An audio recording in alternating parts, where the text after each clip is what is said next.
In 1958, the main missile and artillery directorate of the Soviet Ministry of Defense issues a requirement specification for a new 7.62 M self-loading sniper rifle. The existing weapon, a bolt-action conversion of the 1891 Mosin Nagant, is a relic of the previous century. It is slow, it is heavy, and it cannot keep pace with a modern mechanized rifle squad. The Red Army has just finished arming its infantry with the AK-47, a rifle built for close, violent, high-volume combat inside 300 meters. But the AK's intermediate cartridge cannot reach the ranges that a machine gun or an artillery observer can reach. There is a gap in the squad. Something has to close it. The new rifle must weigh close to what an AK weighs. It must hit a human-sized target at 600 meters and engage point targets out to 800.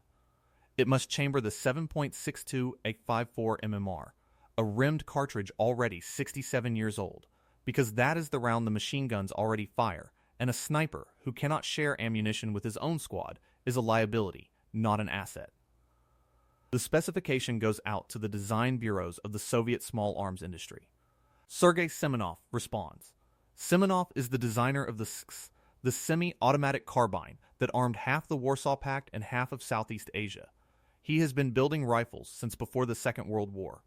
Alexander Konstantinov responds from the design bureau at Kovrov, an engineer with a career spent entirely inside military ordnance. Mikhail Kalashnikov's own design team responds with an early prototype before withdrawing to focus on the RPK light machine gun. A decision that tells you everything about where the institutional confidence in this project was pointed. And in Izhevsk, at the Izhevsk machine building plant, a 38-year-old engineer named Yevgeny Dragunov reads the same specification. He is the youngest of the three men who will ultimately submit a finished design. He has never designed a combat rifle. He has spent the entire decade since the war building something else entirely: target rifles. Sporting rifles. Rifles for men who compete, not men who fight.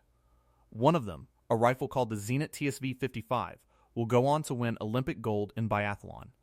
Dragunov's world is free-floating barrels, trigger pull measured in grams, and bolt lockup so precise it can shave a group size down to fractions of an inch at 100 meters. He is not a stranger to firearms the way Gaston Glock was a stranger to firearms. He is something stranger than that, an expert in exactly the wrong kind of gun. Yevgeny Fyodorovich Dragunov is born in Izhevsk on February 20th, 1920, into a family that has been making weapons for 2 generations before him. His grandfather was a gunsmith. His great-grandfather was a gunsmith. The trade is not a decision in his family. It is an inheritance.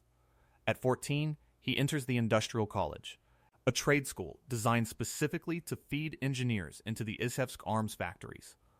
Mornings are classroom instruction. Evenings are 4 hours on the factory floor, learning to run a lathe, a milling machine, a bench vise. By the time he graduates, he is already a first-category shooting instructor. He has spent his adolescence inside precision the way other boys spend it inside a sport. He takes a job as a technologist at the Izhevsk machine building plant. In 1939, he is drafted. The war does not make him a rifle designer. It makes him an armorer, a man who repairs and studies weapons rather than one who builds them from a blank sheet. He works on Soviet small arms through the war and, when the Red Army captures enemy equipment, on those as well. He handles German bolt guns, examines their tolerances, their locking systems, their manufacturing shortcuts, quietly building a comparative education in small arms design that no peacetime engineer in the Soviet system is receiving. In 1945, the war ends. He is demobilized. He returns to Izhevsk and joins the Arms Design Bureau. And for the next 13 years, he does not design a single military rifle. He designs target rifles. By 1949, he has modified a Mosin Nagant into a limited-run sniper variant, the MS-74, tightening tolerances and improving the ergonomics of a design already 60 years old. It weighs nearly 5 kilograms and feeds from a 5-round box. It exists for exactly one kind of shooter, a marksman who already knows what he is doing and needs a tool that will not get in his way. Through the early 1950s, he designed standard rifles, free rifles, rifles shaped for the exacting, glacial discipline of Olympic competition shooting, the kind of weapon where a tenth of a millimeter of tolerance is the difference between a medal and an also-ran. Then comes the TSV-55. It's bolt locks with 3 symmetrically placed lugs instead of the usual 2, distributing pressure more evenly around the cartridge case and improving consistency shot after shot. Its barrel is suspended, touching the stock only near the receiver, floating free along its length so that heat from firing cannot warp it against the wood and throw off the next shot. These are not military ideas. These are competition ideas, shaped for men shooting from a rest at a paper target, not soldiers crawling through mud. But in 1958, when the specification for a new combat rifle lands on Dragunov's desk, these are the only ideas he has. So these are the ideas he uses. 3 design teams enter serious contention. Semenov's submission, the SSV-58, is in essence a scaled-up sex, an evolution of a rifle he had already built rather than an answer to a new question. Konstantinov's prototype, the 2BW10, is lighter and cheaper to manufacture than either competitor. A rational engineering compromise devised by a man who understood exactly what Soviet military procurement wanted to hear. Dragunov's entry carries a factory designation of its own, but it also carries something neither of the other 2 entries has, a free-floating barrel philosophy lifted directly from the Olympic range, married to a rotating bolt and a short-stroke gas piston system built to survive sand, mud, ice, and neglect. 5 years of trials follow. Field testing happens across the full range of Soviet climate: Arctic cold, desert heat, dust, submersion, the kind of punishment that separates a rifle that works on a bench from a rifle that works in a trench. Prototypes are packed with grit and fired until they choke or don't. They are soaked and fired wet. They are left overnight in the cold and fired again at dawn without cleaning. Wear is measured round by round against a threshold no sporting rifle in Dragunov's previous career had ever been asked to meet. Semenov's design is rejected in April of 1960. Too close to what already existed, not enough of an answer to a new problem. Konstantinov's rifle survives longer, simpler, and cheaper to produce than Dragunov's, and under the trials it consistently groups worse and wears faster under sustained fire. The gap is not enormous. It is just enough. Dragunov's design proves more reliable, more durable, longer lived, and crucially, more accurate than a rifle produced by career military ordnance engineers with decades more institutional experience than the sporting rifle specialist from Izhevsk. 200 rifles do not fail where 60 years of combined institutional pedigree said they should have. One detail from the development period tells you exactly how Dragunov thought. He originally designs the barrel's rifling twist to optimize accuracy with standard light ball ammunition, the round a target shooter would choose if he had the luxury of choosing. But a squad sniper does not have that luxury. He has to fire whatever ammunition his unit is issued: standard ball, tracer, armor-piercing. Incendiary marking rounds. So Dragunov changes the twist rate, sacrificing a fraction of the theoretical accuracy his competition shooting instincts wanted, in exchange for a rifle that would group acceptably with every round in the Soviet inventory. The decision is small. It is also the entire philosophy of the weapon in miniature, not the best possible rifle for ideal conditions, the most reliable possible rifle for actual conditions. By 1963, the Soviet military adopts Dragunov's rifle. Its full designation is Sniperskaya Vintovka Dragunova, the Dragunov sniper rifle, shortened to SVD. An initial batch of 200 rifles is assembled for evaluation. Serial production begins the following year at the Izhevsk plant, later known as Izmash, and then as the Kalashnikov concern. The finished rifle weighs roughly 4.3 kilograms with its scope and an unloaded magazine, close to the weight the original specification demanded. It is 1,225 millimeters long, with a 620 millimeter chrome-lined barrel. It feeds from a 10-round detachable box magazine. Its muzzle velocity exceeds 800 meters per second. It carries a safety selector positioned exactly where an AK-trained soldier's thumb already expects to find one. The Red Army has no interest in teaching a new manual of arms for a rifle that only one man per platoon will carry. It is paired with the So-1, a 4-power telescopic sight that represents, in 1963, the state-of-the-art in Soviet optical technology. Backed up by adjustable iron sights in case the glass fails, it even carries a bayonet lug. The object has no purpose on a dedicated precision rifle and every purpose on a squad support weapon whose designers never intended it as a sniper rifle in the Western sense at all. It is a designated marksman rifle before that term exists anywhere else in the world. One issued to every Soviet motorized rifle platoon to extend its reach past the point where the AK-47 runs out of authority. What happened next did not stay inside the Soviet Union. Warsaw Pact armies adopt the SVD as their own standard. Yugoslavia, outside the pact but inside the Soviet sphere of small arms influence, builds its own variant chambered for a different cartridge, the Zastava M76.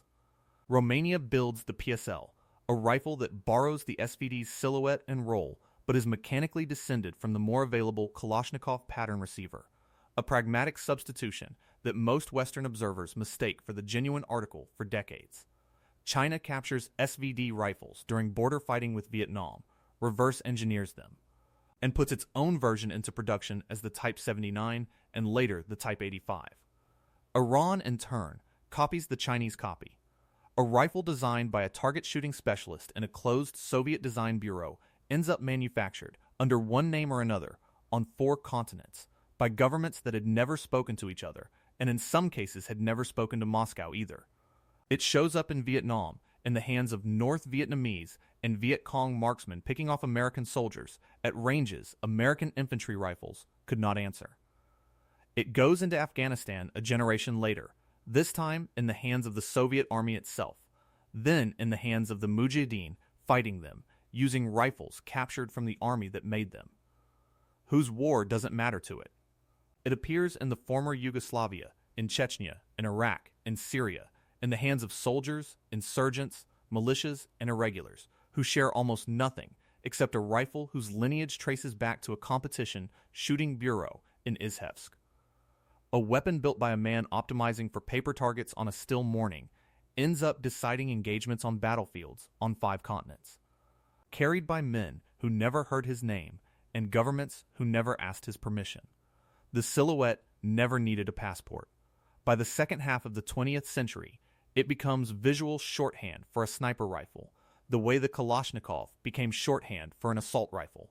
It surfaces in newsreels, in war photography, in films, in video games recognized by silhouette by people who have never fired one and could not name its designer if their life depended on it.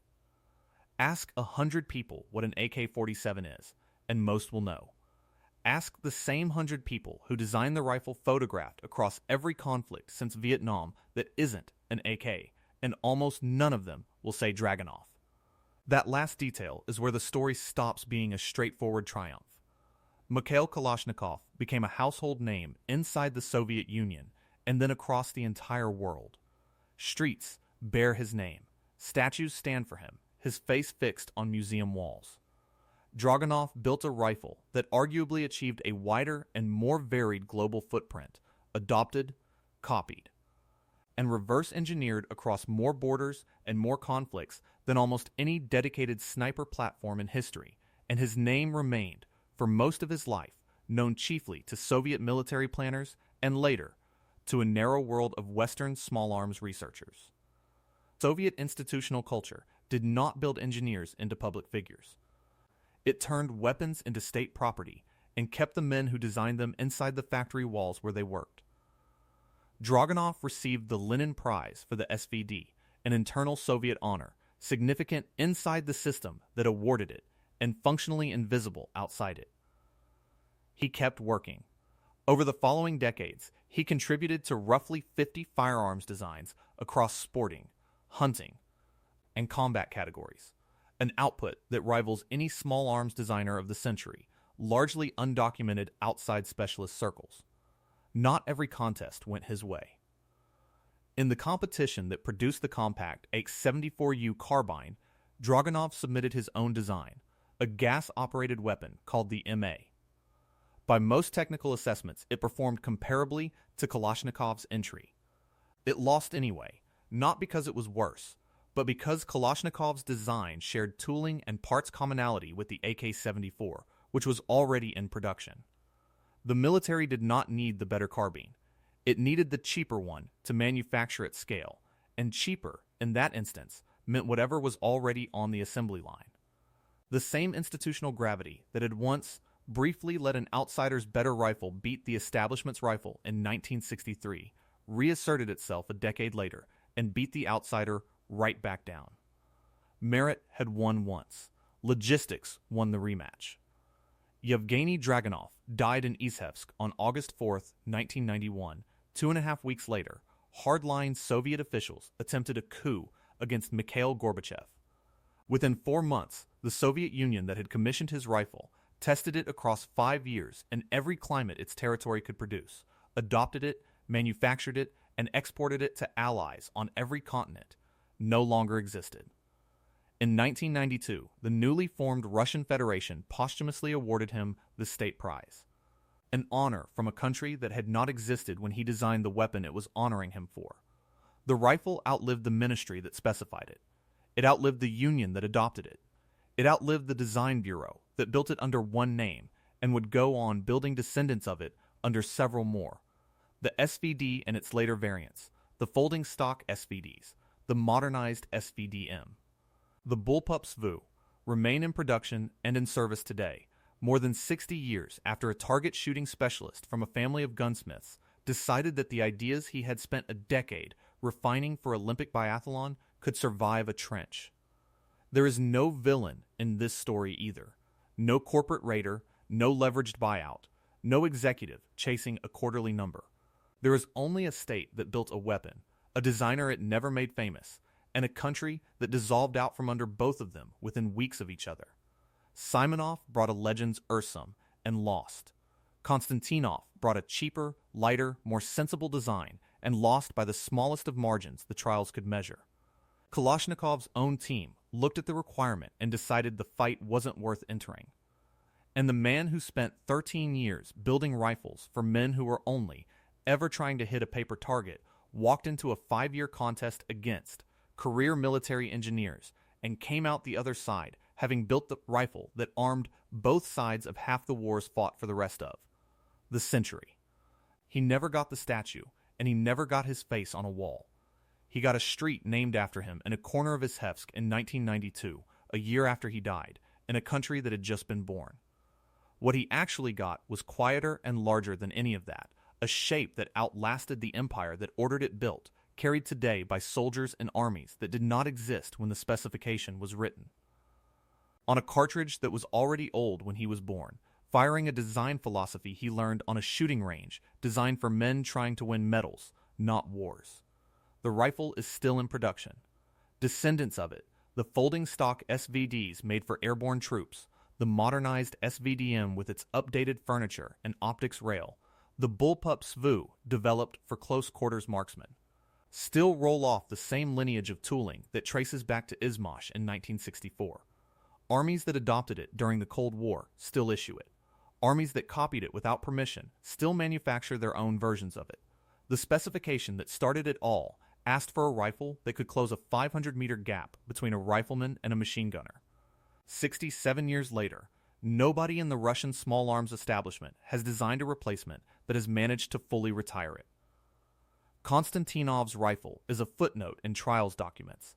Simonov is remembered for the 6, a rifle he had already built before this contest ever started. Kalashnikov's team is remembered for withdrawing, correctly, to go build something else. And the youngest man in the room, the one whose entire professional life had been spent chasing tenths of a millimeter of group size for shooters who were never going to be shot at, walked away from a 5-year contest against the Soviet Union's most credentialed weapons engineers, holding the rifle that the next 6 decades of global conflict would carry. The wrong kind of expert turned out to be exactly the right one. The Soviet Ministry of Defense asked a question in 1958. Nobody has built a better answer. They just keep building his.